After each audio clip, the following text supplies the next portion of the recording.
Hay muchos mitos que hay que desmitificar.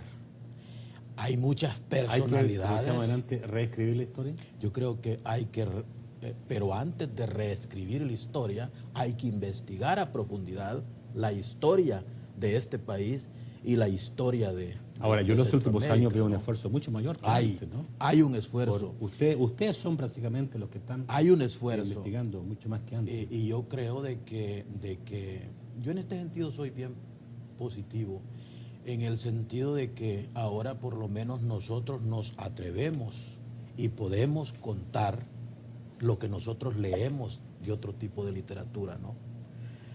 Hasta hace 20 años todo esto pues no se podía. Entonces yo sí considero de que ha llegado el momento pues de estudiar, de prepararnos para poder contarle, y yo creo que esta es una deuda que tienen las academias y que tiene el gobierno también, ¿no? El gobierno en el sentido de que deben estimular las investigaciones en este país. No podemos nosotros seguir pensando en que determinados personajes en la historia nacional han sido héroes, porque la historia está demostrando de que han sido personajes que han jugado papeles muy oscuros en la historia. ¿A quién tú respetas? Bueno, de nuestros supuestos héroes nacionales. Un Pedro Pablo Castillo para mí tiene mucho, ¿sí? mucho respeto, ¿no? Lo demás, yo diría, ¿cuestiones? Hay que verlo todavía con lujo de detalle, porque es precisamente la historia oficial que los ha puesto sí. en la palestra y son vistos desde la historia oficial, ¿no? Pero yo sí considero de que hay otros personajes que tenemos que descubrir. Ya Carlos mencionaba determinados personajes ahí, y yo creo que hay más que han jugado un papel muy importante, ¿no? Entonces, el reto es grande, pero sí... Le voy a preguntar a Carlos, ¿quién rescata a él de sus investigaciones, digamos, como héroe nacional? Yo creo que no... Bueno, en general a mí no me gusta el término héroe, pues es... Bueno, personaje de nuestra historia. A mí me evoca más al hombre araña que otras cosas ese tipo de términos, ¿no? Yo creo que hay personajes que debiéramos de conocer mucho mejor, la verdad. Pues yo rescato a varias personalidades que yo mismo he trabajado. Yo admiro profundamente la figura de un Juan José Laínez, para el caso, pintor, ¿verdad? Organizador sindical en el siglo XIX, y una especie de Leonardo da Vinci en pequeño para la tierra salvadoreña, injustamente olvidado y a duras penas rescatado por el esfuerzo del Museo de Arte del Salvador, que ahora exhibe buena parte de sus pinturas.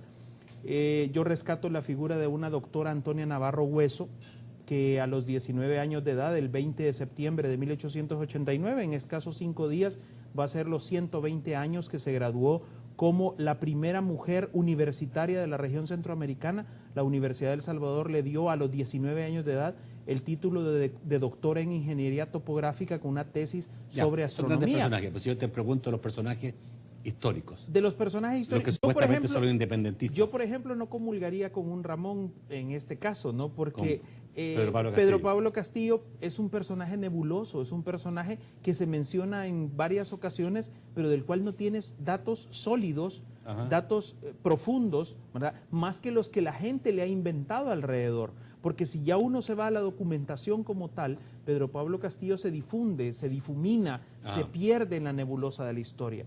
En ese caso, para mí no es un personaje. Para mí, por ejemplo, un personaje, para bien o para mal, es alguien como el general Hernández Martínez, por ejemplo, porque la historia es antes y después de él.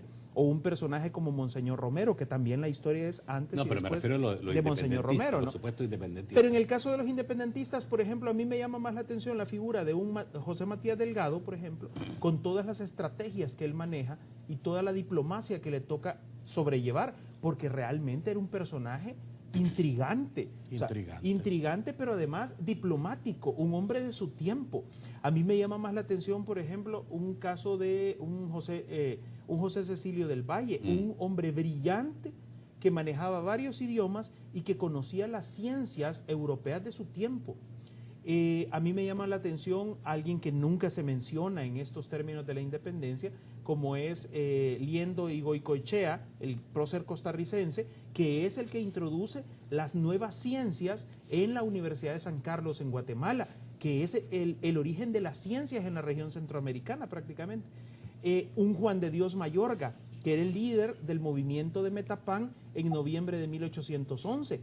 Esos eran los personajes que yo creo que vale la pena sacar de esa oscuridad en la que han permanecido y ponerlos como elementos para la discusión en la actualidad. Yo solo me quedo con dos: Pedro Pablo Castillo y José Simeón Cañas. José Simeón Cañas. Sí. Que no lo habías mencionado. No. Me extrañó que no lo hayas mencionado. Bueno, por algo es. Demás para mí son personajes cuestionables, ¿no? Y la figura de José Matías Delgado, yo creo de que hay que estudiarla a profundidad, ¿no? Cómo concebir un personaje como estos que va a ofrecer El Salvador a otra potencia, ¿no? Porque él parte de que nosotros, en ese tiempo, no se podía salir adelante si otra potencia pero no venía. Solo eso, ¿no? Ramón. Pero cómo concebir también de que José Matías Delgado, teniendo una gran amistad con Manuel José Arce, terminan de enemigos, pues. Enemigos. ¿Eran parientes o no? Era sobrino. Los dos eran de León, ¿no? Eran parientes. Eran Pero parientes. Matías Delgado, Arce de León. Pero Matías Delgado no solo era eso, sino que además era el último comisario del Tribunal del Santo Oficio en el territorio hoy salvadoreño.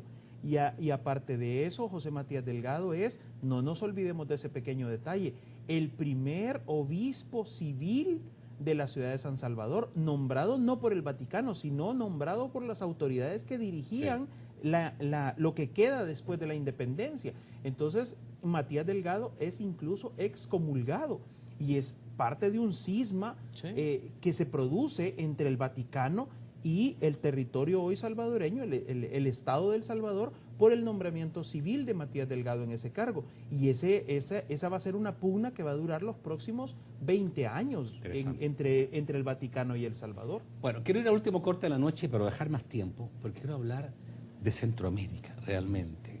Volver un poco a las raíces y preguntarles, digamos, ¿cierto? Y dijo una cosa a mí que me impactó mucho, Carlos, dijo, yo creo que nací, soy salvadoreño, pero yo quiero morir como centroamericano. Y eso me interesa, digamos, tocarlo en un día como hoy, un 15 de septiembre. Ya volvemos.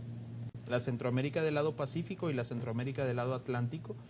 Históricamente tenemos evoluciones diferentes, pero lo cierto es que somos una sociedad multicultural. Eso no hay que poderlo ni discutir, pues. O sea, solo Guatemala, recordemos que tiene 23 etnias diferentes.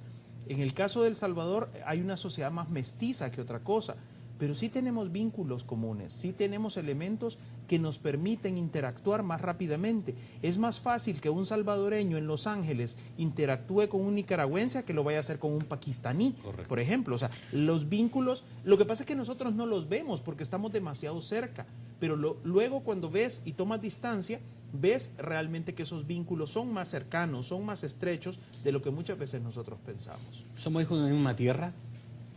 Yo creo que somos hijos de la misma tierra, pero es bien complicado el fenómeno. Hay una diversidad cultural en toda esta área que complica el fenómeno. Yo sí creo a plenitud que va a haber a ¿Pero corto qué tan plazo, diferente podemos ser? Mira, racialmente no somos tan diferentes. No, pero... O sea, ni siquiera los ticos son tan diferentes. Pero desde 1838, cuando termina la federación, los caudillos jugaron un papel muy importante en eso de conformar pequeñas identidades, ¿no? Entonces nosotros estamos marcados con ese sello. Yo sí considero de que nosotros podemos hablar de Guatemala, nosotros podemos hablar de Costa Rica, de Honduras, de Nicaragua.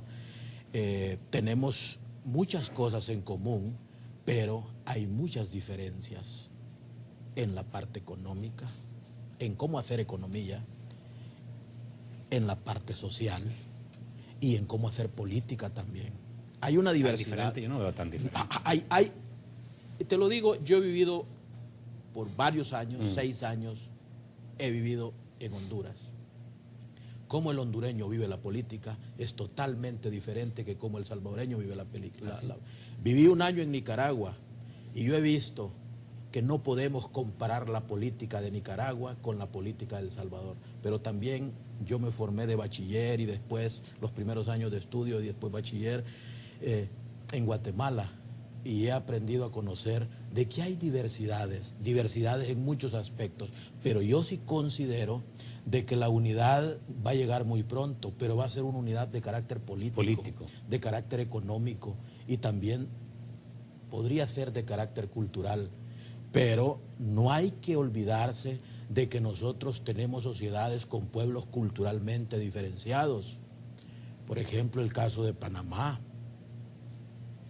Por ejemplo, el caso de Honduras, en su costa atlántica. El caso de Nicaragua en su costa atlántica. Las 23 nacionalidades que tenemos en Guatemala.